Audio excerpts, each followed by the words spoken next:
ही अनुग्रह प्रार्थना सहभागितेची ऑनलाईन उपासना Petra media सोल्युशन्सच्या YouTube चॅनलवर आपण पाहत आहात.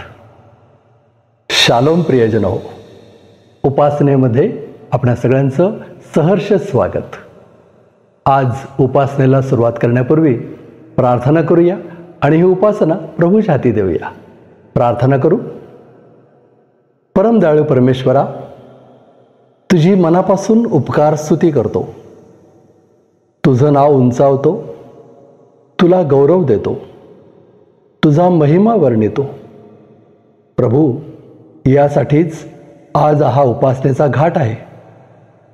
आम्हाला तुला वंदन करायचं आहे, तुझ्या सानिध्याचा अनुभव घ्यायचा आहे, तुझ्या चरणाशी बसायचं आहे, तुझं वचन ऐकायचं आहे. प्रभू, आमच्याशी बोल. आजची उपासना आशीर्वादित कर. तुझ्या सानिध्याचा अनुभव आम्हाला येऊ दे आणि हा अनुभव आम्ही इतरांनाही द्यावा म्हणून तू आमचं सहाय्य कर. प्रभू, आज आम्ही अपेक्षेनं तुझ्याकडे आलेलो आहोत आणि तू आम्हाला कधीच विफळ पाठवणार नाहीस. प्रभू, आम्ही आता ही सर्व उपासना तुझ्या हातात देतो. तुला विनंती करतो, या उपासनेचा तू पुढारी हो, तू नेता हो आणि सर्व गौरव तुलाच मिळू दे. ही प्रार्थना येशू आमचा तारणारा त्याच्या नावानं करतो म्हणून तू ऐक. आमेन.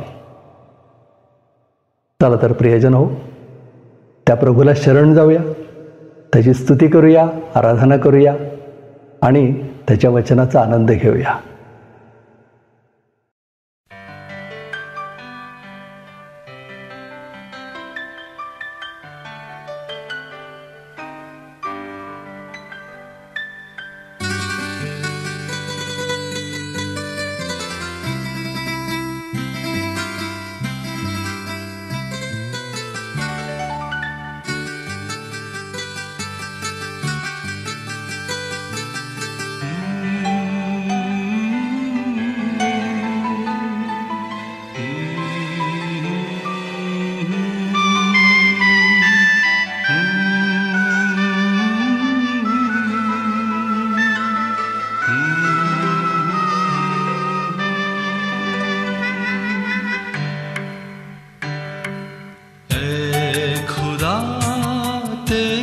शरण सबसे प्यारी है, ऐ खुदा तेरी शरण सबसे प्यारी है. तेरे बिना हर पल यहाँ अधूरा लगता है, अधूरा लगता है.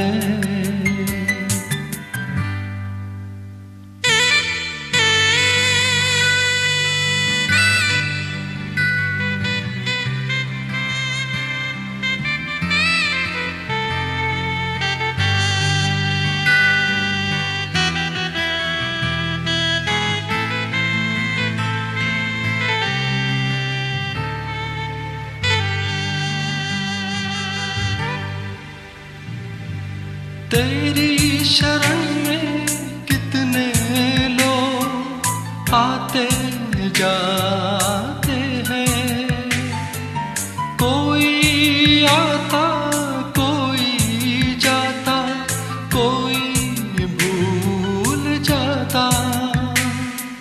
ले चल मुझे तू वहीं जीवन की राहों पर. मिट्टी हूँ मैं, कुछ भी नहीं, तेरे हाथों की. ऐ खुदा तेरी शरण सबसे प्यारी है.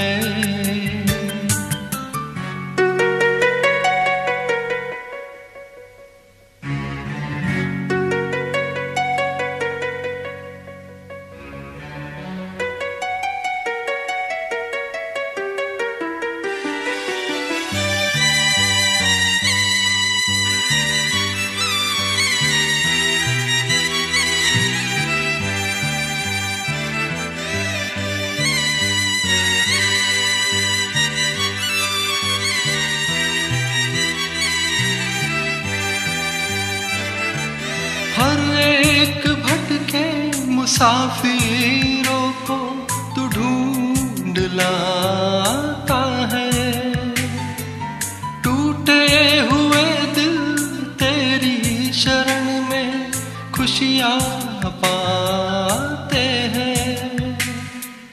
उन आंसुओं को लेकर तू एक गीत बनाता है, जीवन सफर में वो गीत हम गुनगुनाते हैं। ऐ खुदा तेरी शरण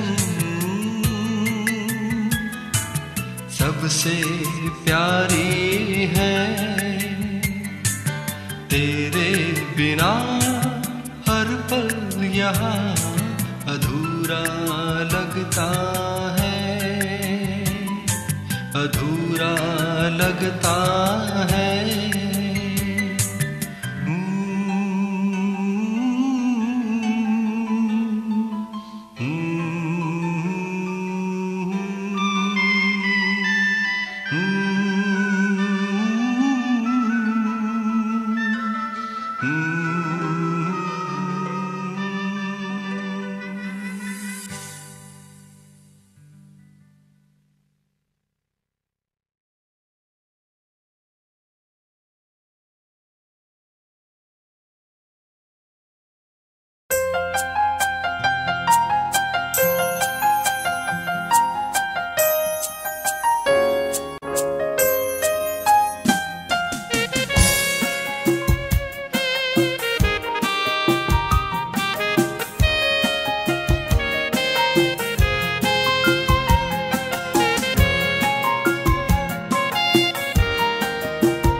यकीन है खुदावन मुझे तेरे वचनों पे,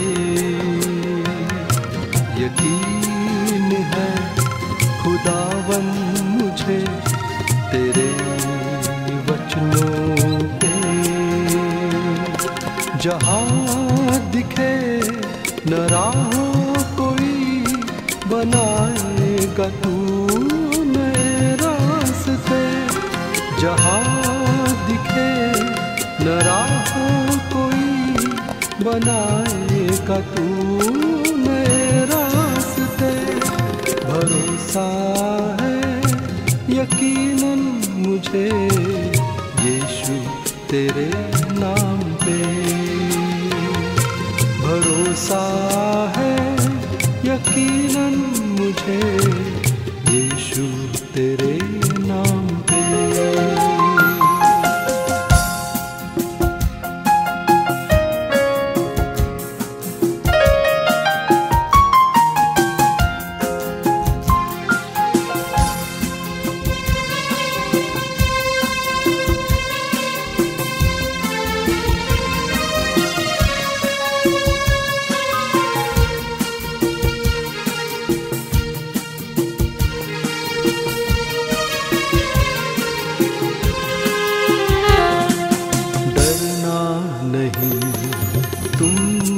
कभी यीशु है साथ तुम्हारे,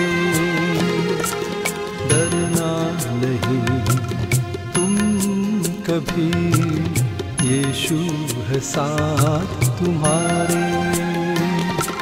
चाहे हो मुश्किल जितनी भी राह, यीशु है पास तुम्हारे। चाहे हो मुश्किल जितनी भी राह, यीशु है पास तुम्हारे। यकीन करो भरोसा रखो यीशु के वचनों पे, यकीन करो भरोसा रखो यीशु के वचनों पे। जहाँ दिखे न राह कोई बनाएगा वो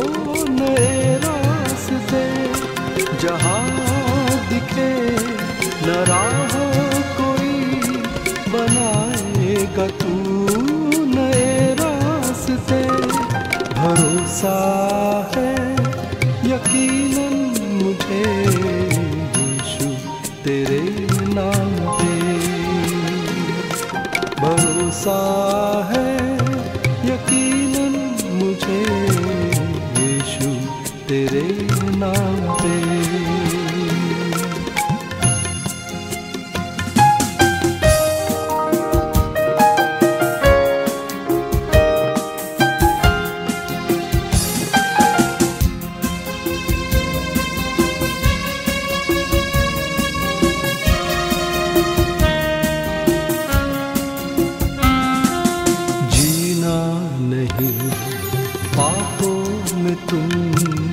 यीशु बुलाता तुम्हें, जीना नहीं पापों में तुम।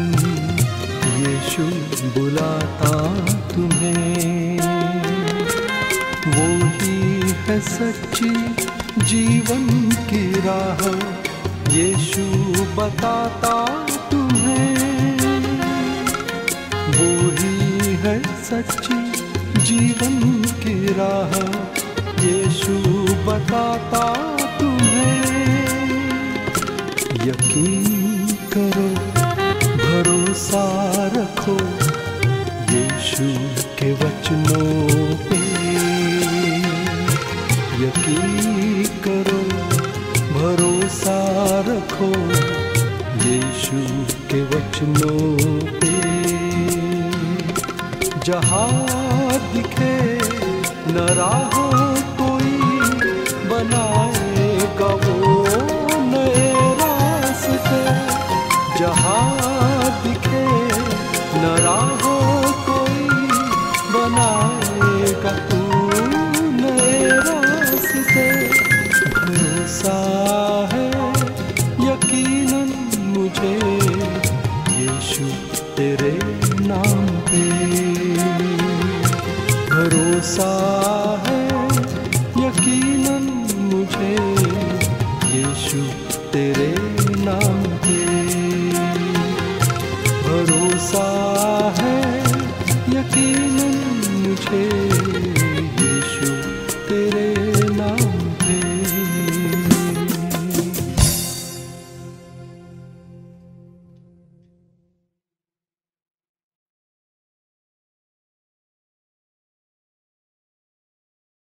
प्रियजन हो, या गीतांमधून तुम्हाला आशीर्वाद मिळाला आहे ही आशा आहे. हा आशीर्वाद इतरांनाही मिळू द्या, त्यांनाही उपासनेची लिंक जरूर पाठवा. आता प्रभूचं वचन वाचूया. पुण्याहून नाही ती सध्या सिंगापूरमध्ये शिक्षण घेते, स्नेहा निखिल पंडित. तिने आजचा शास्त्रभाग वाचलाय. चला तिच्याबरोबर आपणही शास्त्रभाग वाचूया.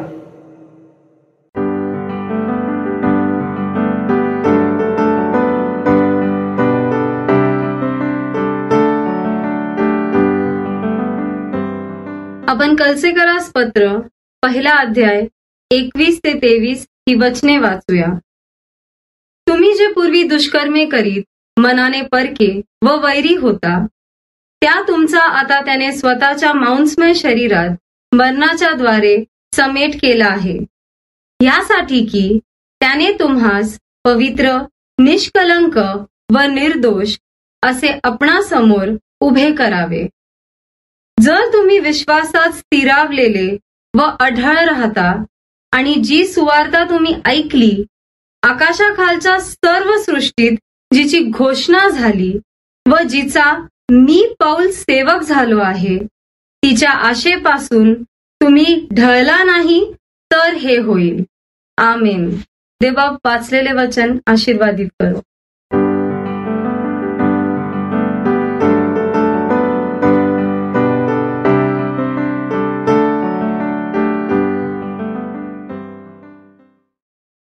स्नेहा, तुझा अमूल्य वेळ दिलास, स्पष्टपणे प्रभूचं वचन वाचलंस, आमचं नेतृत्व केलंस, तुझे मनपूर्वक आभार. आता दानार्पणाची वेळ झाली आहे. ख्रिस्त राज्याची सुवार्ता या जगाला सांगाल का? आपल्या परिचयाचं हे गीत आहे. आपण सगळे मिळून गाऊया आणि आपलं दान प्रभूच्या चरणी आणूया.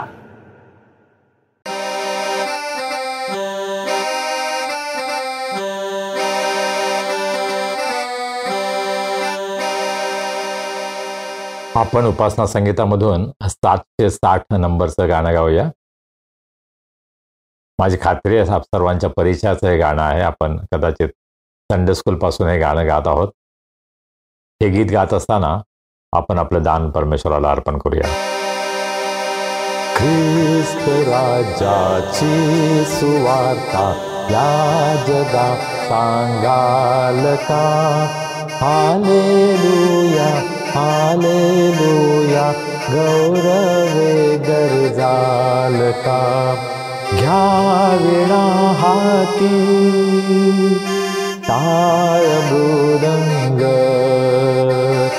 आळवा प्रेमे होनी दंग त्या प्रभूचा थोर महिमा गाऊनी गावाल का? हालेलुया हालेलुया गौरवे गरजाल का? संकटे येता जो करी साथ ये धावनी दे जणी हात त्या प्रभूला प्रेम भावे अंतरी ठेवाल का? हालेलुया हालेलुया गौरवे गरजाल का? त्यागिली प्रीती त्यागुनी प्राण जिंकिले वेगे रोत सैतान तो जगाचा धारणारा ख्रिस्त हा सांगाल का? हालेलुया हालेलुया गौरवे गरजाल का? या अहो कष्टी या भाराक्रांत घ्या विसावा घ्या सौख्य नितांत दीनबंधू या जगाचा ख्रिस्त हा सांगाल का? हालेलुया हालेलुया गौरवे गरजाल का? ख्रिस्त राज्याची सुवार्ता या जगा सांगाल का? हालेलुया हालेलुया गौरवे गरजाल का?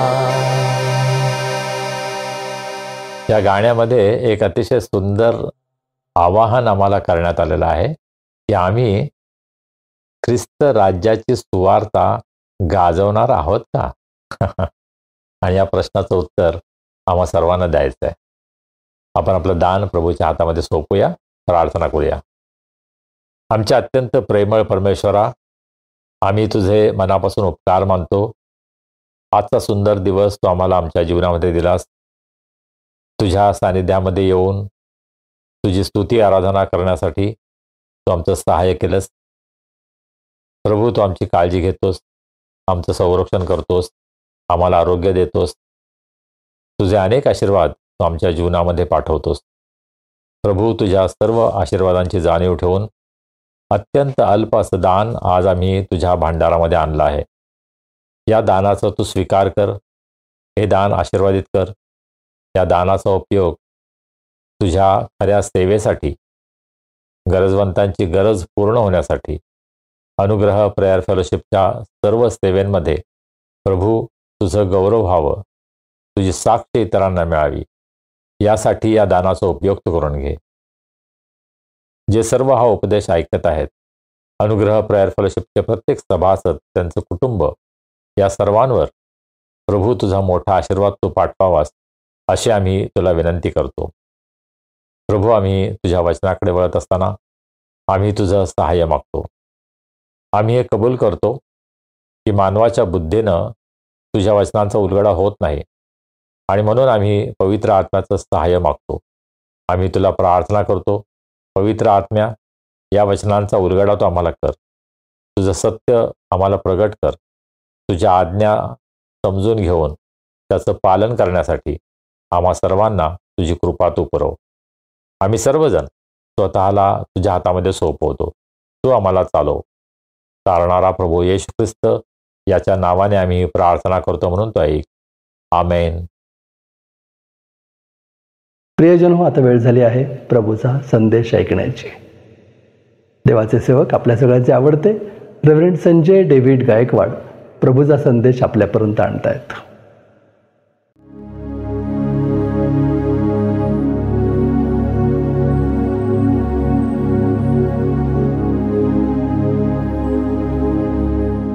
शालोम. कसे आहात आपण सर्व? अनुग्रह प्रेयर फेलोशिपच्या या ऑनलाईन भक्तीमध्ये मी आपल्या सर्वांचं मनापासून स्वागत करतो. या ऑनलाईन भक्तीच्या माध्यमातून आपल्या सर्वांची भेट होते याचा मला अतिशय आनंद वाटतो. अर्थात मला हे माहीत आहे की आपल्यापैकी अनेकांची माझी व्यक्तिगत ओळख नाही आहे, परंतु आपण सर्व या भक्तीमध्ये सहभागी होता. प्रभूची स्तुती आराधना करण्यामध्ये आपण सहभाग घेता. प्रभू परमेश्वराचं वचन जे आपल्याकडे येतं ते आपण ऐकता, ग्रहण करता, त्याला प्रतिसाद देता. या सर्व गोष्टींबद्दल मी प्रभूला मनापासून धन्यवाद देतो. मागच्या रविवारची भक्ती आपल्या सर्वांसाठी आशीर्वादाची झाली आहे असा आमचा विश्वास आहे. स्तुती आराधनेमध्ये अबनेर नैनन, जो सौदी अरेबियामध्ये असतो, सध्या तो केरळमध्ये इंजिनिअरिंगचं शिक्षण घेत आहे आणि तो नेहमीच आपल्या भक्तीमध्ये गीतं सादर करतो. प्रभूची आराधना करण्यामध्ये आमचं पुढारी पण करतो. या तरुण मुलाबद्दल आम्ही प्रभूला मनापासून धन्यवाद देतो. मागच्या रविवारी बराच उशीर झाला होता आणि त्यामुळे मी कोणालाच बायबल रीडिंगविषयी सांगितलं नव्हतं. आणि अर्थातच पीटर या सर्व गोष्टींचं एडिटिंग करत असतो आणि त्यानं स्वतःच ती जबाबदारी स्वीकारली आणि अतिशय सुंदर उत्तम रीतीनं त्यानं आपल्यासाठी पवित्र शास्त्राचं वाचन केलं. त्याबद्दल आम्ही प्रभूला धन्यवाद देतो आणि पीटरचे सुद्धा आम्ही आभारी आहोत. त्याच्याविषयी प्रतिक्रिया व्यक्त करताना मयंक नोएल यानं असं म्हटलं की बायबलचं वाचन कसं करायचं, पवित्र शास्त्राचं वाचन कसं करायचं हे शिकायचं असेल तर पीटरनं ज्या प्रकारे वाचन केलं ते आपल्याला पाहायला पाहिजे. आणि खरोखर आमचा हा प्रयत्न आहे की आपली भक्ती ही जास्तीत जास्त उत्स्फूर्त कशी होईल, नैसर्गिक कशी होईल, कोणत्याही प्रकारचा देखावा न करता अंतःकरणापासून आत्म्यानं आणि खरेपणानं आपण त्याची भक्ती करावी अशी परमेश्वराची अपेक्षा आहे. आणि म्हणून कुठल्याही प्रकारे देखावा न करता जसं आपण आहोत तसंच आपण प्रभूला सादर व्हायला हवं. आणि आपल्या प्रार्थना, आपल्या विनंत्या प्रार्थनेमध्ये आपण प्रभूला सादर करतो. त्याचं वचन आपण अत्यंत गंभीरपणे वाचतो, मनापासून अंतःकरणापासून आपण ते वाचतो, लक्षपूर्वक वाचतो आणि ऐकतो. आणि अर्थातच देवाच्या वचनाचा उलगडा सुद्धा पवित्र आत्म्याच्या साह्यानं, कृपेनं, मार्गदर्शनानं, अभिषेकानं आपल्याकडे येतो हा माझा विश्वास आहे. आम्हाला कोणत्याही व्यक्तीला उंच करायचं नाही आहे. होय, आपण एकमेकांचं कौतुक करू, परंतु आम्हाला सर्व गौरव प्रभू येशूला द्यायचा आहे. आपल्या भक्तीमध्ये मला असं वाटतं हे आमचं वैशिष्ट्य आहे की आम्ही सदैव प्रभू येशू ख्रिस्ताला उंच करायचा प्रयत्न करतो. माणसाचं महत्त्व वाढवायचं नाही. संजय गायकवाड, पीटर गायकवाड आणि इतर हे सर्व केवळ साधनं आहेत. सर्व गौरव केवळ प्रभू येशू ख्रिस्ताला जायला पाहिजे हा आमचा प्रयत्न आहे आणि ही आमची प्रार्थना आहे. आणि आम्ही नेहमीच विनंती करतो की आपण सर्व यामध्ये भाग घेऊ शकता. आपण शास्त्र वाचन करू शकता, आपण गीतं गाऊ शकता, प्रार्थना करू शकता, संदेश देऊ शकता, साक्ष देऊ शकता. कोणत्याही माध्यमातून जर या भक्तीमध्ये आपल्याला सहभागी व्हायचं असेल तर आमचं खुलं आमंत्रण आहे आपल्या सर्वांना की आपण जरूर यामध्ये सहभागी व्हावं. प्रत्येक वेळेला आम्हाला विनंती करावी लागते. आपण गाणं गा, आपण शास्त्र वाचन करा. माझी इच्छा आहे की आपण स्वतःहून पुढे यावं आणि म्हणावं मी तयार आहे, प्रभूच्या सेवेसाठी मी माझा वेळ देईन, माझी कला मी त्यासाठी वापरेन.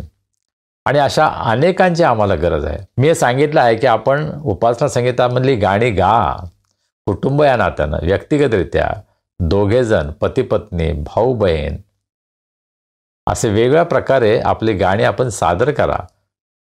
आणि विशेषतः उपासना संगीतामधील जी गाणी गायली जात नाहीत, अनेक मंडळांमध्ये सध्या उपासना संगीतामधील गाणीच गायली जात नाहीत.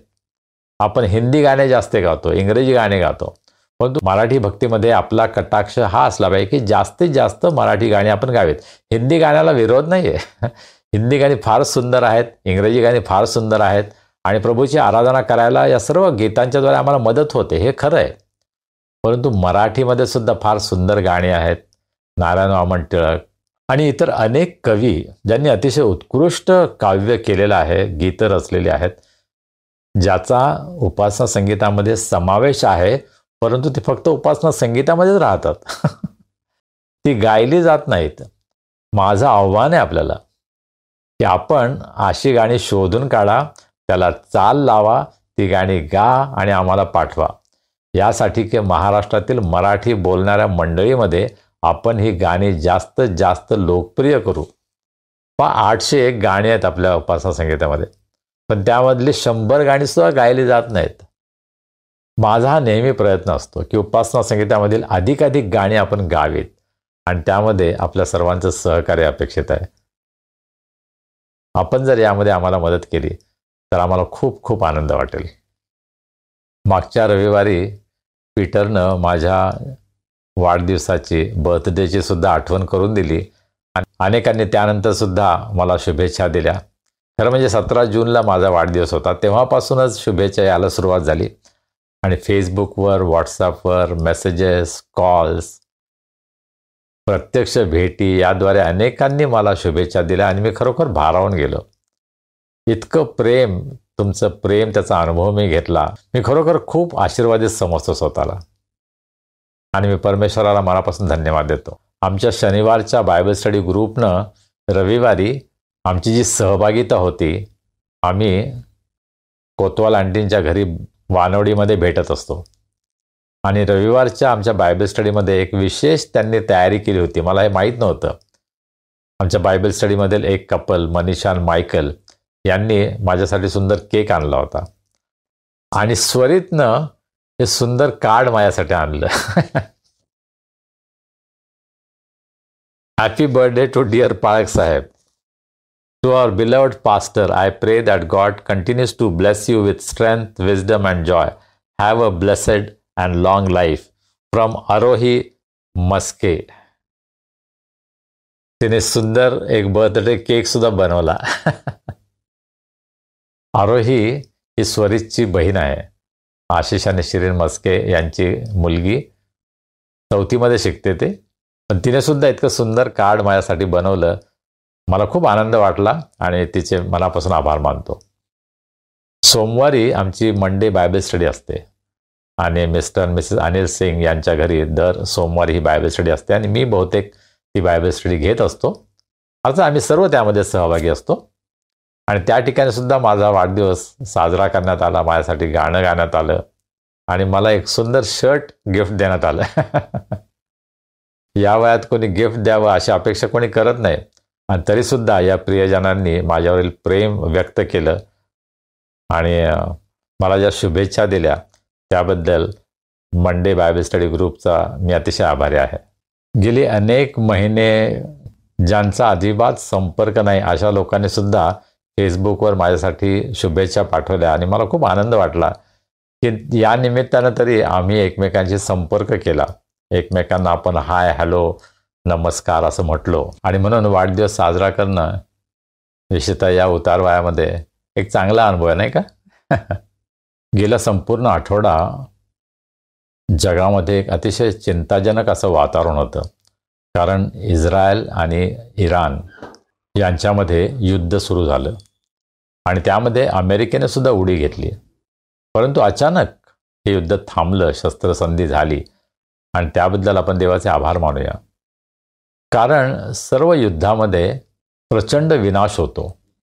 संपत्तीचा, साधनांचा आणि मानवी संहार होतो. अनेक निरपराध माणसं, स्त्रिया, मुलं मारली जातात आणि ही अतिशय भयंकर अशी किंमत युद्धामध्ये आम्हाला भरून द्यावी लागते. आणि म्हणून युद्ध हे सर्व दृष्टीने अयोग्य आहे, वाईट आहे, विनाशकारी आहे. मी माझ्या प्रार्थनेमध्ये दररोज इस्रायलसाठी प्रार्थना करतो, पॅलेस्टाईनसाठी प्रार्थना करतो, युक्रेनसाठी प्रार्थना करतो. आणि ज्या ज्या ठिकाणी युद्ध चालू आहे ते थांबावं, त्या ठिकाणी शांती प्रस्थापित व्हावी यासाठी मी प्रार्थना करत असतो. भारतामध्ये ख्रिस्ती सेवकांवर, मंडळीवर हल्ले होण्याचे प्रमाण आता खूप वाढत चाललं आहे. आत्तापर्यंत उत्तर भारतामध्ये अनेक राज्यांमध्ये ख्रिस्ती मंडळांवर, सेवकांवर हल्ले होत आहेत हे आपण पाहत होतो. परंतु महाराष्ट्रामध्ये सुद्धा आता हे चित्र बदलत आहे. महाराष्ट्रामध्ये सुद्धा सेवकांवर हल्ले होत आहेत. आणि एखाद्या ख्रिस्ती कुटुंबानं जर काही चूक केली, इतर समाजामध्ये अशा अनेक गोष्टी घडतात की ज्याविषयी आवाज उठवला जात नाही. परंतु एका जरी ख्रिस्ती कुटुंबाकडून एखादी चूक झाली तर त्याचं किती मोठं भांडवल केलं जातं. अर्थात जो चूक करतो तो दोषी आहे आणि तो शिक्षेसाठी पात्र आहे, मग तो कोणत्याही धर्माचा असो. तो जर ख्रिस्ती असेल आणि त्याने जर गुन्हा केला असेल तर त्याला शिक्षा व्हायलाच हवी, त्याबद्दल आमचं दुमत नाही आहे. परंतु एका ख्रिस्ती कुटुंबामध्ये एका स्त्रीवर अन्याय झाला म्हणून ख्रिस्ती पाळक आणि फादर्स यांचा जीव घेण्याची जाहीर धमकी एक लोकप्रतिनिधी देतो. सध्याच्या सरकारमधील एक आमदार उघडपणे जाहीर धमकी देतो की जो कोणी फादरला मारेल, पास्टरला मारेल, त्याला 11 लाखाचं बक्षीस दिलं जाईल. ही किती भयंकर गुन्हेगारी वृत्ती आहे. एखाद्या ख्रिस्ती कुटुंबानं, एखाद्या ख्रिस्ती व्यक्तीनं कदाचित गुन्हा केला असेल, पण त्याची शिक्षा संपूर्ण समाजाला द्यायची का? किंवा समाजातील जे पुढारी आहेत त्यांना शिक्षा देणं योग्य आहे का? परंतु आज आपण पाहतो की अशा प्रकारे अत्यंत विषारी असे विचार समाजामध्ये वाढत आहेत. एकमेकांचा द्वेष जाहीरपणे केला जात आहे आणि अशा हिंसात्मक गोष्टींना प्रोत्साहन दिलं जात आहे. ही अत्यंत चिंताजनक गोष्ट आहे. आणि म्हणून आज आम्हाला खूप प्रार्थना करण्याची गरज आहे. आमच्या ग्रुपमध्ये डॉक्टर अनुपमा उजगरे, ज्या ज्येष्ठ कवयित्री आहेत आणि थोर विचारवंत आहेत, त्या अतिशय सुंदर विचार आमच्या ग्रुपमध्ये मांडतात, ज्यावर आम्ही चर्चा करतो. आजच्या परिस्थितीमध्ये आमची जबाबदारी काय आहे, आम्ही कसा प्रतिसाद द्यावा, अशा प्रकारचा प्रश्न त्यांनी आम्हाला विचारला आणि त्यावर आम्ही चर्चा सुरू केली. आणि आज अशा प्रकारे आमच्या समाजामध्ये आम्ही कमीत कमी बोलायला पाहिजे. आमच्यावर जो अन्याय होत आहे त्याविषयी आम्ही बोलायला पाहिजे, त्याविरुद्ध आम्ही आवाज उठवला पाहिजे. त्यासाठी आम्हाला संघटित होण्याची गरज आहे.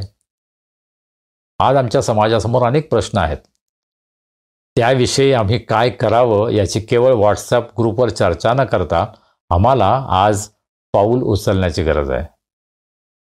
ख्रिस्ती सेवकांवर, पालकांवर, पुढाऱ्यांवर, सर्वसाधारण सभासदांवर जर कोणी हल्ला करत असेल तर आम्हाला शांत बसून चालणार नाही. आम्हाला आमचा आवाज उठवावा लागेल. कारण आम्ही स्वतंत्र लोकशाही देशामध्ये राहतो. आम्हा प्रत्येकाला अधिकार आहे आपला विश्वास प्रगट करण्याचा, आपल्या विश्वासाविषयी इतरांना सांगण्याचा आम्हाला अधिकार आहे. आम्हाला कोणावर बळजबरी करायची नाही आहे, कोणाला आमिष दाखवायचं नाही आहे, कोणाला फसवून ख्रिस्ती धर्माचा स्वीकार करण्यासाठी त्यांच्यावर आम्हाला दबाव आणायचा नाही आहे. ते अत्यंत अयोग्य आहे, चुकीचं आहे. त्याचा आपण निषेध करू. मी अनेकदा हा प्रश्न करतो की आज आमच्या तरुणांमध्ये ज्या समस्या आहेत त्याविषयी आमच्या मंडळीमध्ये आम्ही कधी चर्चा करतो का? आम्ही कधी एकत्र येऊन त्यावर विचार विनिमय करतो का? तरुणांना कशा प्रकारे मार्गदर्शन करता येईल याविषयी आम्ही बोलतो का? परंतु आम्ही प्रत्येक गोष्टी फक्त आध्यात्मिक म्हणून पाहतो आणि व्यावहारिक गोष्टी ज्या आहेत, आज तरुणांच्या काय गरजा आहेत. अनेक तरुण बेरोजगार आहेत. अनेक विवाहोत्सुक तरुणींचं लग्न होण्याची आज गरज आहे. ते आपलं जीवन साथीदार शोधत आहेत. त्यांना मदत करण्यासाठी आपण काय करत आहोत का? मंडळी या नात्यानं आम्ही काय करत आहोत का? संस्था बरंच काम करत आहेत. स्वतंत्र संस्था आहेत की सर्वांना एकत्र आणतात आणि काम करतात, हे फार चांगलं आहे.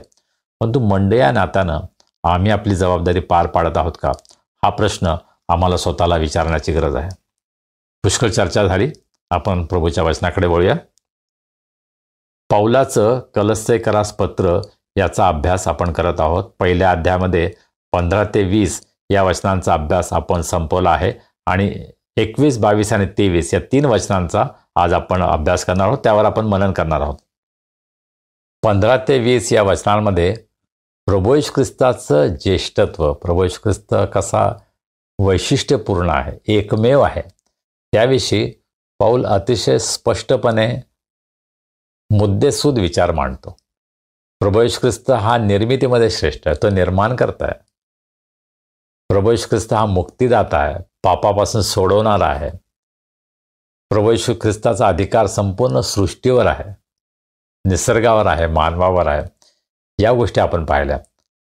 आता प्रभू येशू ख्रिस्ताचं श्रेष्ठत्व हे लोकांमध्ये सुद्धा कशा प्रकारे आपल्याला दिसतं. प्रभू येशू ख्रिस्त विश्वासणाऱ्यांच्या प्रती कसं वागतो, विश्वासणाऱ्यांच्या बाबतीमध्ये तो कसा श्रेष्ठ आहे, हे आता आपण 21 ते 23 या वचनांमध्ये पाहणार आहोत. कलस्सेकरास पत्राचा मुख्य विषय येशू हा ज्येष्ठ आहे, श्रेष्ठ आहे, हा आहे. त्याविषयी बोलत असताना त्यानं येशूच्या श्रेष्ठत्वाविषयी सांगितलं, कारण कलस्से येथील लोकांमध्ये येशूविषयी काही संभ्रम होता, काही प्रश्न होते, काही गैरसमज होते. ते दूर करण्याचा पौल प्रयत्न करत आहे. आणि आता ते सांगितल्यानंतर कलस्से येथील ख्रिस्ती विश्वासणाऱ्यांच्या जीवनामध्ये येशूचं श्रेष्ठत्व काय आहे, येशू कसा मोठा आहे, वैशिष्ट्यपूर्ण आहे, वेगळा आहे, हे पौल आता 21 ते 23 या वचनामध्ये पटवून द्यायचा प्रयत्न करत आहे. 21व्या वचनामध्ये पौल असं म्हणतो, जे तुम्ही पूर्वी परके व दुष्कर्मे करीत मनाने वैरी झाला होता, त्या तुमचा आता त्याने स्वतःच्या रक्त मांसाच्या देहात मरणाच्या द्वारे समेट केला आहे, यासाठी की त्याने तुम्हाला पवित्र, निष्कलंक व निर्दोष असे आपणासमोर उभे करावे. प्रभू येशू ख्रिस्त कसा ज्येष्ठ आहे, श्रेष्ठ आहे, उत्तम आहे, वेगळा आहे, हे सांगितल्यानंतर तुमच्या बाबतीमध्ये काय आहे याविषयी आता पौल म्हणत आहे की तुम्ही कलस्से येथील ख्रिस्ती मंडळी विश्वासणारे, तुम्ही पूर्वी कसे होता त्याची आठवण तो विश्वासणाऱ्यांना करून देत आहे. आणि 3 गोष्टी तो सांगतो. पौलाची इच्छा आहे की त्यांनी हे लक्षात ठेवावं, त्यांच्या स्मरणामध्ये ह्या गोष्टी असाव्यात की ते कोण होते, आणि त्यांच्या गत जीवनाविषयी बोलताना, त्यांचा जो भूतकाळ आहे त्याच्याविषयी बोलताना 3 गोष्टी पौल सांगत आहे. तुम्ही परके होता, देवापासून तुम्ही परके झाला होता, जिवंत देवाची ओळख तुम्हाला नव्हती, येशू ख्रिस्त कोण आहे हे तुम्हाला माहीत नव्हतं, आणि म्हणून तुम्ही परके झाला होता. त्यामधून एक गोष्ट स्पष्ट होते की जन्मानं कोणीही ख्रिस्ती होत नाही.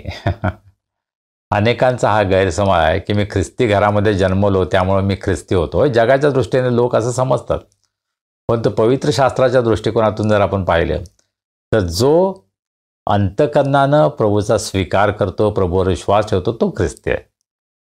ख्रिस्ती घरात जन्मल्यामुळे कोणी ख्रिस्ती होत नाही.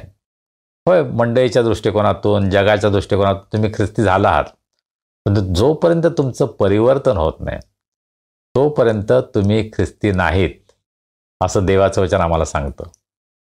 कारण जे सर्व या जगामध्ये जन्मले आहेत ते पापी आहेत, आणि पापामुळं आम्ही देवापासून दूर गेलेलो आहोत. आम्ही देवाविरुद्ध बंड केलेला आहे, आणि त्यामुळे आम्ही देवापासून दूर गेलेलो आहोत. कलस्से येथील ख्रिस्ती मंडळीचे सभासद, ख्रिस्ती विश्वासणारे हे असे होते याची आठवण पौल त्यांना करून देत आहे. आणि तुमच्या आणि माझ्या बाबतीमध्ये हेच खरं नाही का? ख्रिस्ताशिवाय आमच्या जीवनाला काहीच अर्थ नाही. आम्ही परके आहोत देवाला. देव आमच्यासाठी परका आहे. होय, कदाचित आम्हाला असं वाटत असेल की आम्ही देवाच्या जवळ आहोत किंवा देव आमच्या जवळ आहे, परंतु जोपर्यंत आम्ही आपल्या पापामध्ये आहोत तोपर्यंत आम्ही देवाच्या विरोधी आहोत. आम्ही देवापासून दूर गेलेलो आहोत, आम्ही भटकलेले आहोत. आणि जे भटकलेले आहेत त्यांना पुष्कळदा माहीत नसतं की आपण भटकलेले आहोत. पुष्कळदा जे रस्ता चुकतात त्यांना पुष्कळदा माहीतच नसतं की ते रस्ता चुकलेले आहेत, ते भटकत राहतात. आणि आज जगामध्ये अनेकांची परिस्थिती आहे की ते जगामध्ये इतके वाहवत गेलेले आहेत, भटकत गेलेले आहेत की त्यांना माहीतच नाही की आपण देवापासून किती दूर गेलेलो आहोत, आपण देवापासून परके झालेलो आहोत. पहा, आज काही कुटुंबांमध्ये अशी परिस्थिती आहे की आपल्या आईवडिलांपासून सुद्धा, आपल्या कुटुंबापासून सुद्धा काही मुलं परके झालेले आहेत. त्यांना आपल्या आईवडिलांची पर्वा नाही आहे, आपल्या आईवडिलांविषयी काहीही त्यांना वाटत नाही आहे. विशेषतः आपण अशा गोष्टी ऐकतो नाही का, की परदेशामध्ये जातात, आईवडील खूप पैसा खर्च करतात, आपण जे सगळी काही बचत आपल्यासाठी ठेवलेली आहे ती सर्व मुलांच्या शिक्षणासाठी खर्च करतात. मुलं परदेशामध्ये जातात, चांगला जॉब मिळतो, सेटल होतात आणि मग आपल्या आईवडिलांना विसरतात. असे काही उदाहरणं आपल्याला ऐकायला मिळतात आणि खूप दुःख होतं. आम्ही सुद्धा असेच आहोत, आम्ही देवापासून दूर गेलो आहोत, आम्ही परके झालो आहोत. आणि त्याची आठवण पाऊल कलस्से येथील मंडळीला करून देतं. आज तुम्हाला आणि मला सुद्धा हे ऐकण्याची गरज आहे नाही का. कदाचित आज आमच्यापैकी अनेक जण देवापासून परके आहोत. होय, आम्ही सर्वच एक दिवस परके झालो होतो. जेव्हा आम्ही येशू ख्रिस्ताला आपला तारणारा म्हणून ओळखत नव्हतो तेव्हा आम्ही देवासाठी परके झालो होतो. देव कधी आमच्यापासून परका झाला नव्हता, देव कधी आम्हाला सोडत नाही.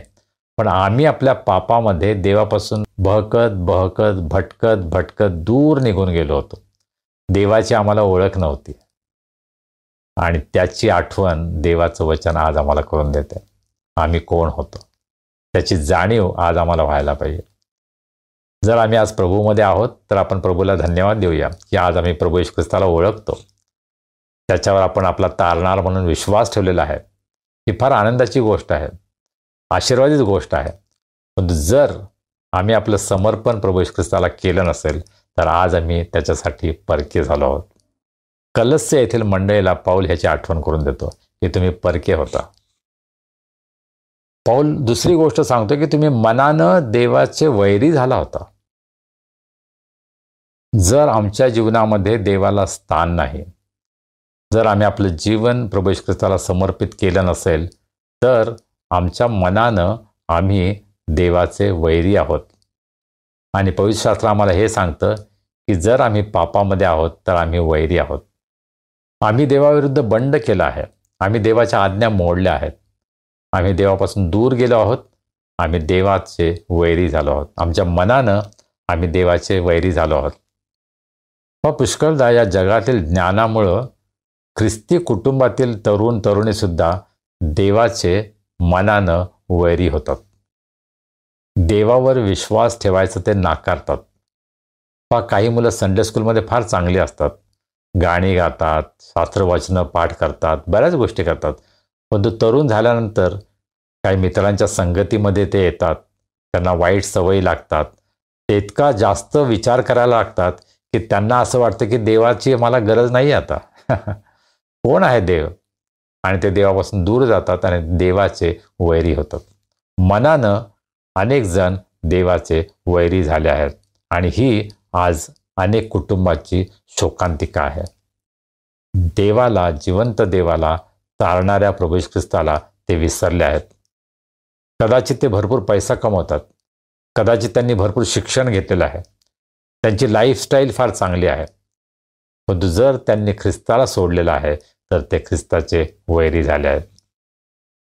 संपत्तीच्या, सत्तेच्या, अधिकाराच्या मागे लागून अनेक ख्रिस्ती लोक देवाचे वैरी झाले आहेत. काही ख्रिस्ती पुढाऱ्यांची लाईफस्टाईल जेव्हा आपण पाहतो तेव्हा त्यांच्या जीवनामध्ये येशू ख्रिस्त जो अत्यंत नम्र होता त्याला काही स्थान आहे का हा विचार आमच्या मनामध्ये येतो. आमचे काही ख्रिस्ती पुढारी, त्यांना बाउन्सर्स घेऊन जावं लागतं. त्यांना लोकांची भीती वाटते, कोणीतरी माझा जीव घेईल का काय याची त्यांना भीती वाटते. येशू ख्रिस्त त्यांचं संरक्षण करेल याची त्यांना खात्री नाही आहे, कारण ते स्वतःच येशू ख्रिस्ताचे वैरी झाले आहेत. संपत्तीची लालसा, अधिकाराची लालसा या गोष्टींमुळं आज अनेक जण ख्रिस्ताचे वैरी झाले आहेत. आमच्या जीवनामध्ये असं काही होत नाही ना. तिसरी गोष्ट पाऊल या ठिकाणी सांगत आहे की दुष्कर्मे करीत मनाने वैरी झाले आणि त्यांनी काय केलं? दुष्कर्मे केली. दुष्कर्मांमुळं देवाला संतोष मिळेल का? नाही. आपल्या जीवनामुळं अनेकांनी देवाला दुःख दिलं आहे. देवाचं मन त्यांनी दुखावलं आहे.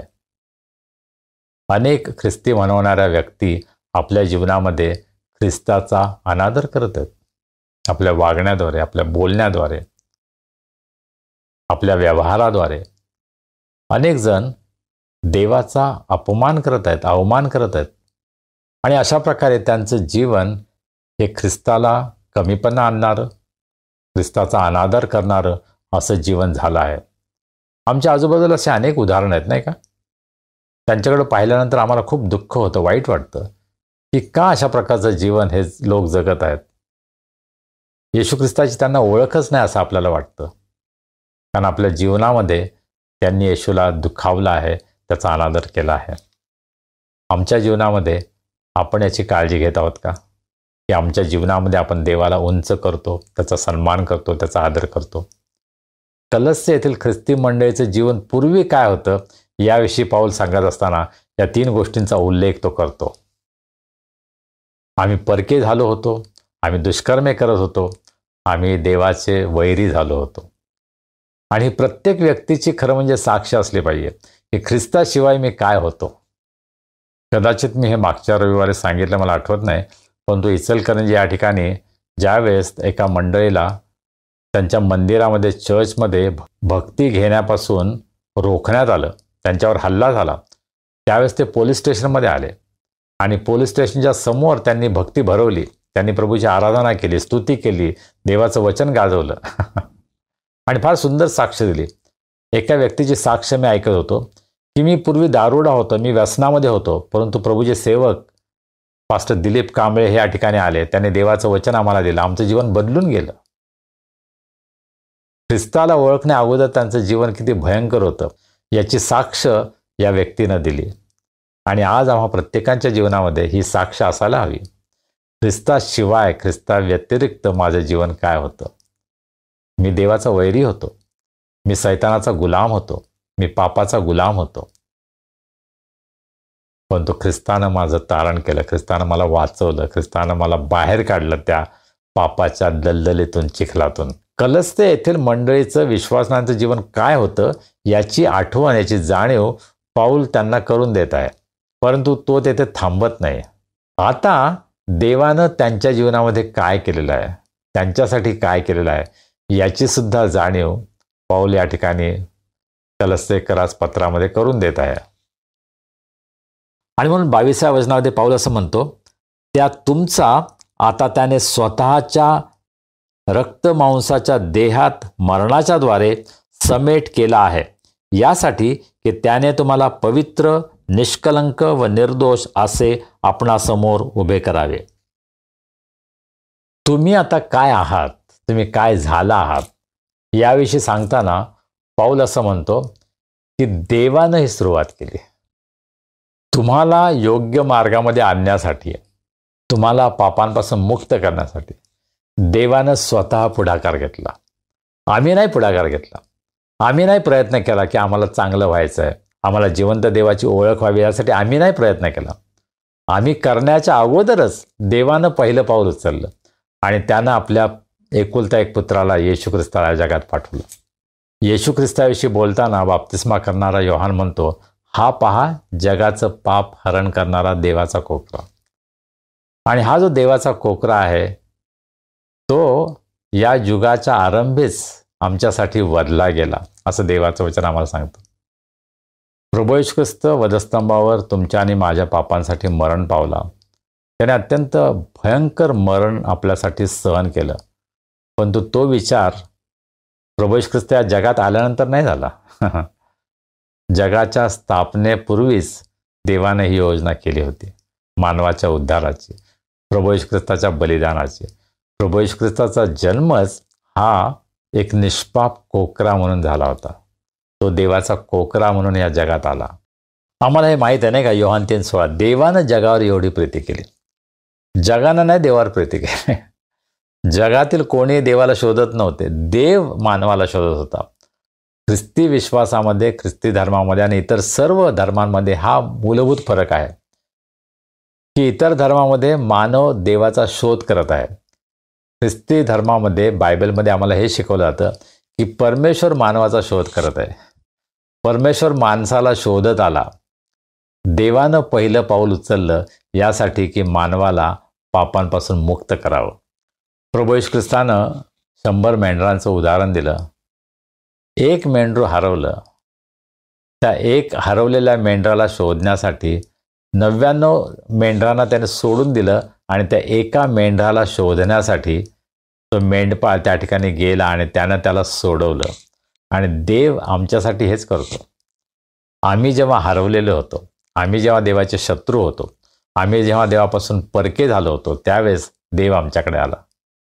येशू ख्रिस्ताच्या द्वारे देवानं आपलं प्रेम आमच्यासाठी प्रगट केलं आणि म्हणून सुरुवात करणारा हा देव आहे. दुसरी गोष्ट आपण ही पाहतो की देवाचं जे हे कार्य आहे आमची सुटका करण्याचं, तारण करण्याचं, ते येशू ख्रिस्ताच्या द्वारे त्याने पूर्ण केलं. कसं पूर्ण केलं? आपल्या देहाच्या द्वारे. आपल्या देहातून त्याने हा मार्ग तयार केला. याचा अर्थ आपला देह त्याने देऊन टाकला. त्यानं आपलं बलिदान केलं. त्याने सर्वोच्च त्याग केला. प्रीती काय आहे हे पटवून देण्यासाठी तो स्वतः वधस्तंभावर अर्पण असा झाला. देवानं प्रीती केली. येशू ख्रिस्तानं त्या प्रीतीचं प्रगटीकरण वधस्तंभावरील मरणाच्या द्वारे आम्हाला दाखवून दिलं. ख्रिस्तानं आपल्या देहामध्ये आमची पापं वाहून नेली असं देवाचं वचन आम्हाला सांगतं. येशू ख्रिस्तानं आमच्यासाठी सर्वोच्च बलिदान केलेलं आहे आणि म्हणून येशू ख्रिस्त कसा श्रेष्ठ आहे. आमचं तारण करण्यामध्ये, आमची मदत करण्यामध्ये, आम्हाला वाचवण्यामध्ये सुद्धा येशू ख्रिस्ताचं श्रेष्ठत्व आम्हाला दिसून येतं. 22व्या वचनामध्ये पाऊल असं म्हणतो, त्यात तुमचा आता त्याने स्वतःच्या रक्तमांसाच्या देहात मरणाच्या द्वारे समेट केला आहे, यासाठी की त्याने तुम्हाला पवित्र, निष्कलंक व निर्दोष असे आपणासमोर उभे करावे. देवानं यासाठी समेट केला की त्यानं तुम्हाला आणि मला पवित्र, निष्कलंक आणि निर्दोष असं स्वतःसमोर सादर करावं. पहा, खरं म्हणजे संपूर्ण मानवजात पापी आहे. संपूर्ण मानवजात देवाचे शत्रू आहेत.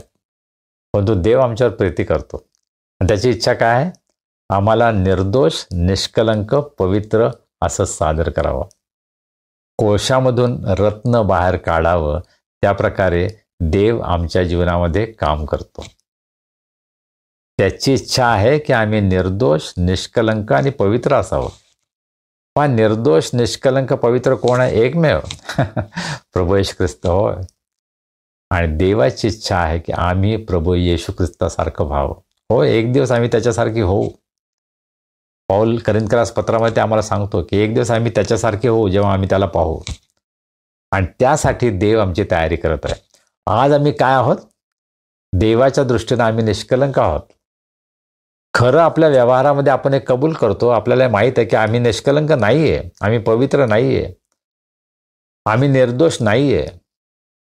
परंतु ज्यावेळेस आम्ही येशू ख्रिस्तावर विश्वास ठेवतो, ज्यावेळेस आम्ही आपलं जीवन प्रभूला समर्पित करतो, त्यावेळेस देव जेव्हा आमच्याकडे पाहतो तेव्हा त्याला येशू ख्रिस्त दिसतो आणि तो म्हणतो की हा माझा दास, हा माझा सेवक, हे माझं मूल, हा माझा मुलगा, ही माझी मुलगी पवित्र आहे, निष्कलंक आहे, निर्दोष आहे. हा किती मोठा सन्मान प्रभू आम्हाला देतो नाही का? देव आमच्याकडे जेव्हा पाहतो तेव्हा तो आम्हाला हे पाहतो की आम्ही निष्कलंक व्हावं, आम्ही निर्दोष व्हावं, आम्ही पवित्र व्हावं. अर्थात या जगामध्येच आम्ही हे सर्व होत नाही. ही प्रक्रिया तो सुरू करतो. ज्यावेळेस आम्ही प्रभूचा स्वीकार करतो त्यावेळेस आमच्या जीवनामध्ये ही प्रक्रिया सुरू होते. आणि जोपर्यंत तो आम्हाला सादर करत नाही देवासमोर, पित्यासमोर आम्हाला सादर करत नाही, पूर्णपणे आम्ही निष्कलंक, पवित्र, निर्दोष असं आम्हाला सादर करत नाही, तोपर्यंत येशू आमच्या जीवनामध्ये कार्य करत राहणार आहे. आणि ही सुवार्ता आहे. आमच्यासाठी आनंदाची बातमी ही आहे की येशू आम्हाला सोडत नाही. येशू आमच्यावर काम करत राहतो. तो निराश होत नाही. आम्ही त्याच्याविरुद्ध बंड करतो, आम्ही त्याच्या आज्ञा मोडतो, आम्ही त्याला दुःख देतो, पण तो आम्हाला सोडून देत नाही. तो म्हणत नाही जाऊ दे ह्याला, त्याच्या जीवावर मी सोडून देतो. नाही, तो म्हणतो मी त्याच्या बरोबर राहीन, त्याला योग्य मार्गावर आणीन, माझ्या मार्गामध्ये चालण्यासाठी मी त्याला मदत करेन, शक्ती देईन.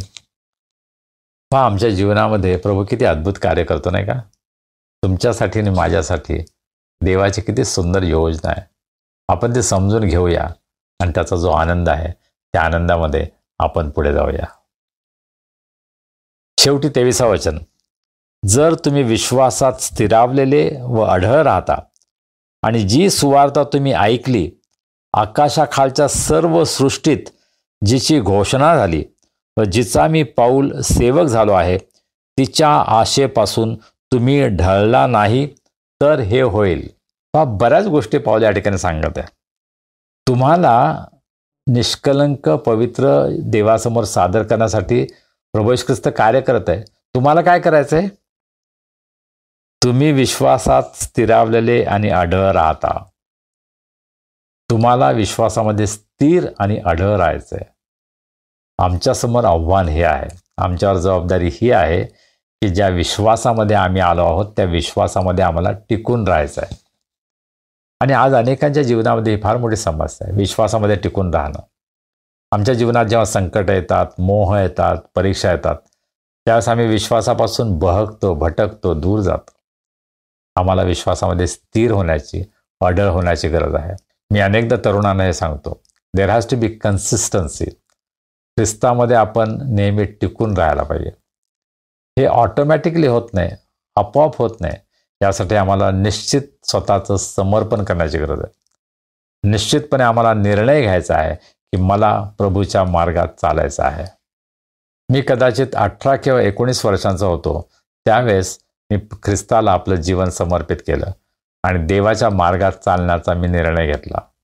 तेव्हापासून आजपर्यंत प्रभूनं मला त्याच्या मार्गात चालण्यासाठी कृपा पुरवलेली आहे. मी खूप चुका केल्या, मी देवापासून भटकलो, बहकलो, पण तू ख्रिस्तानं मला सोडलं नाही आणि मी ख्रिस्ताच्या विश्वासामध्ये आजपर्यंत अढळ राहिलो. ही देवाची कृपा आहे आणि अशा प्रकारे देवाच्या कृपेचा आम्ही सर्वांनी अनुभव घ्यावा ही देवाची इच्छा आहे. आपण हे करत आहोत का? आणि मग स्वतःविषयी सांगताना पौल असं म्हणतो, जी सुवार्ता तुम्ही ऐकली, आकाशाखालच्या सर्व सृष्टीत जिची घोषणा झाली व जिचा मी पाऊल सेवक झालो, तिच्या आशेपासून तुम्ही ढळला नाही, तर हे होईल. आम्ही जर ख्रिस्ताच्या आशेपासून ढळलो नाही तर या सर्व गोष्टी आपल्या जीवनामध्ये आपल्याला अनुभवास येतील. आणि म्हणून आम्हाला आपल्या विश्वासामध्ये, आशेमध्ये स्थिर राहायचं आहे. आम्हाला कधी धीर सोडायचा नाही, आशा सोडायची नाही आहे. आणि ही जी सुवार्ता तिची संपूर्ण जगामध्ये घोषणा झाली, संपूर्ण सृष्टीमध्ये घोषणा झाली आहे असं पौल सांगतो. कारण आज आपण काय पाहतो? निसर्ग उद्ध्वस्त होत आहे. निसर्गाचा विनाश संपूर्ण जगामध्ये होत आहे आणि त्या निसर्गाला सुद्धा आज वाचवण्याची गरज आहे. आणि देवानं ती जबाबदारी तुमच्यावर आणि माझ्यावर सोपवलेली आहे. आम्ही या सृष्टीचे कारभारी आहोत. देवानं आदामाला आज्ञा दिली की तू या पृथ्वीची काळजी घे, मशागत कर, त्याच्यावर जबाबदारी दिली. आज तुमच्यावर आणि माझ्यावर देवानं जबाबदारी सोपवलेली आहे. या सृष्टीचा सांभाळ आम्हाला करायचा आहे. त्याचा विनाश आम्ही थांबवायला हवा. आम्ही जेव्हा प्लास्टिकचा वारेमाप उपयोग करतो, आम्ही पाण्याचा दुरुपयोग करतो, अशा अनेक गोष्टी ज्या आम्ही करतो ज्यामुळे आम्ही सृष्टीचा नाश घडवत आहोत आणि त्यापासून आम्हाला दूर होण्याची गरज आहे. आणि एक नवीन आशा देवानं आम्हाला दिलेली आहे. पौल असं म्हणतो की मी त्या सुवार्तेचा सेवक झालो आहे. खरं म्हणजे सेवक ह्या शब्दासाठी जो मूळ अर्थ वापरला आहे ग्रीकमध्ये, डोलॉस, त्याचा अर्थ स्लेव किंवा गुलाम. पौल स्वतःला सुवार्तेचा गुलाम समजतो. पण त्याचं सुवार्तेप्रती इतकं जबरदस्त समर्पण होतं की तो म्हणतो की मी सुवार्तेचा गुलाम झालो आहे. आज तुम्हाला आणि मला सुद्धा सुवार्तेचं गुलाम होण्याची गरज आहे. आणि जेव्हा आमच्या जीवनामध्ये ते होईल ना, त्यावेळेस आमच्यामधून ख्रिस्त प्रगट होईल. आमच्या अनुग्रह प्रेयर फेलोशिपच्या व्हॉट्सॲप ग्रुपमध्ये डॉक्टर अभय साळवी यांनी फार सुंदर विचार मांडला. आम्हाला आमच्या जीवनामधून येशू ख्रिस्ताची साक्ष द्यायची आहे. पवित्र शास्त्रामध्ये 4 शुभवर्तमान आहेत, परंतु आम्ही 5वं शुभवर्तमान आहोत. काही जणांना कदाचित शुभवर्तमान कधीच ऐकायला मिळणार नाही, परंतु आमच्या जीवनाकडे पाहिल्यानंतर त्यांना सुवार्ता समजू शकते. सुवार्तेसंबंधीचं आकर्षण त्यांच्या मनामध्ये निर्माण होईल. आणि म्हणून आमच्यावर जबाबदारी आहे की आम्ही प्रभू येशू ख्रिस्ताची सुवार्ता गाजवत आहोत का. आणि त्यासाठी आम्हाला पावलाप्रमाणे सुवार्तेचं गुलाम व्हावं लागेल. हा जो गुलाम असतो त्याला स्वतःचं मत असतं का? नाही. तो स्वतःच्या इच्छेप्रमाणे वागू शकतो का? नाही. स्वतःच्या त्याच्या योजना असतात का? नाही. आपला मास्तर, आपला धनी जे काही करेल ते त्याच्या जीवनासाठी सर्वोच्च असतं. आज तुमच्या आणि माझ्या जीवनामध्ये प्रभू येशू ख्रिस्त हा खरा मास्टर आहे का? धनी आहे का? आम्ही खरोखर त्याचे गुलाम आहोत का? जेव्हा आपण त्याचे गुलाम होतो ना, तेव्हा केवळ त्याला जे आवडतं तेच आम्ही करतो. आज देवाची इच्छा आहे तुमच्या आणि माझ्या जीवनासाठी की आम्ही सुवार्तेचं गुलाम व्हावं. आमच्या जीवनामधून सुवार्ता इतरांना प्रगट व्हावी ही देवाची आमच्याकडून अपेक्षा आहे. त्यासाठी आपण आपलं समर्पण प्रभूला करूया. देव बाप आम्हा सर्वांना आशीर्वादित करो. आमेन. प्रार्थना करूया. सर्व समर्थ जिवंत प्रभुदेवा, आम्ही तुझे मनापासून उपकार मानतो. आजचा सुंदर दिवस, हा सुंदर वेळ तू आमच्या जीवनामध्ये दाखवलास. आम्ही सर्व एकत्रित येऊन तुझी स्तुती आराधना करू शकलो, तुझ्या वचनावर मनन करू शकलो. पवित्र आत्म्याच्याद्वारे तुझ्या वचनाचा उलगडा तू आम्हाला केला आहेस प्रभू, त्याबद्दल आम्ही तुझे उपकार मानतो. आम्ही प्रार्थना करतो, आम्ही तुझ्या वचनाचा अधिक आणि अधिक अभ्यास करावा. तुझ्या वचनाचं रहस्य आम्ही समजून घ्यावं. तुझी आमच्यासाठी काय योजना आहे ते समजून घेऊन त्याप्रकारे तुझ्या मार्गामध्ये चालण्यासाठी प्रभू आम्हा सर्वांचं सहाय्य कर. आज आम्ही आमच्या अभ्यासामधून पाहिलं की ख्रिस्तावर विश्वास ठेवण्यापूर्वी आमचं जीवन काय होतं आणि ख्रिस्तावर विश्वासामुळं आमच्या जीवनामध्ये काय झालं आहे. तो आम्हाला फार मोठी आशा दिली आहे. त्या आशेमध्ये आम्ही आपलं जीवन जगावं यासाठी प्रभू आम्हा सर्वांचं सहाय्य कर. आज आमच्यामध्ये कोणी निराश आहेत, दुःखी आहेत, आजारी आहेत प्रभू, आम्ही त्यांना तुझ्या दयासनासमोर उंच करतो. आम्ही प्रार्थना करतो, विनंती करतो प्रभू, तू त्यांना स्पर्श कर, त्यांना आरोग्य दे. तुझी शांती, तुझा आनंद त्यांच्या जीवनामध्ये त्यांना अनुभवास येऊ दे. आमच्यामध्ये ज्यांचे वाढदिवस आहेत, विवाहाचे वर्धापन दिन आहेत, त्यांच्या जीवनाबद्दल आम्ही तुला धन्यवाद देतो. आजपर्यंत त्यांना सांभाळलंस, त्यांची काळजी घेतलीस, त्यांना आशीर्वादित केलंस, त्याबद्दल आम्ही तुझी स्तुती करतो. आम्ही प्रार्थना करतो त्यांचं इथून पुढील आयुष्य अधिक आणि अधिक आशीर्वादित कर. त्यांची प्रत्येक गरज पूर्ण कर आणि त्यांच्या जीवनामध्ये तुझे महान हेतू तू पूर्णत्वास येऊ दे. प्रभू, या येणाऱ्या आठवड्यामध्ये तू आमचा सांभाळ कर, आमची काळजी घे, आम्हाला निरोगी ठेव, आमचं संरक्षण कर. तुझी स्तुती आराधना करण्यासाठी पुन्हा एकदा तू आम्हाला एकत्र आण. मान महिमा गौरव आम्ही तुला देतो आणि प्रार्थना तारणारा प्रभू येशू ख्रिस्त याच्या नावाने करतो म्हणून तो ऐक. आमेन. प्रभूनं शिकवलेली प्रार्थना करूया. हे आमच्या स्वर्गातील पित्या, तुझे नाम पवित्र मानले जाओ, तुझे राज्य येवो, जसे स्वर्गात तसे पृथ्वीवरही तुझ्या इच्छेप्रमाणे हो. आमची रोजची भाकर आज आम्हास दे. जसे आम्ही आपल्या अपराधांची क्षमा करतो तसे तू आम्हाला आमच्या अपराधांची क्षमा कर. आणि आम्हास परीक्षेत आणू नकोस, तर आम्हास वाईटापासून सोडव. कारण की राज्य, सामर्थ्य आणि गौरव ही सर्व काळ तुझीच आहेत. आमेन. आणि आता देव बापाची प्रीती, प्रभू येशू ख्रिस्ताची कृपा, पवित्र आत्म्याची सहभागिता, शांती, आनंद आणि आरोग्य आम्हा सर्वांसह आमच्या कुटुंबाबरोबर, देवाच्या सर्व लोकांबरोबर आता आणि सदा सर्व काळ असो. आमेन.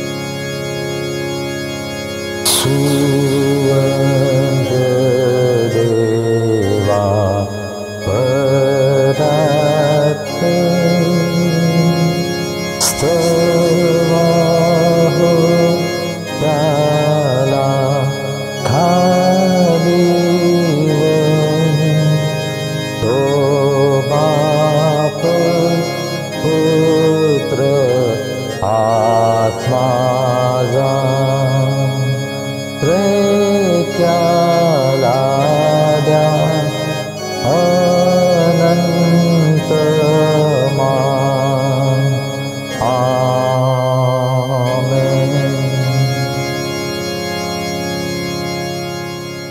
शालोम.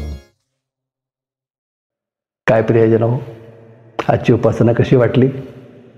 तुमचे अभिप्राय आम्हाला कळवा. आणि हो, मागे सांगितलं तसं तुम्हीही या उपासनेमध्ये भाग घ्या. शास्त्रवचन वाचा, गीत गा, स्तोत्र गा किंवा प्रार्थना करा, साक्ष द्या. हे व्यासपीठ तुमच्यासाठी उपलब्ध आहे. अवश्य याचा लाभ घ्या, इतरांना आशीर्वादाचं कारण बना.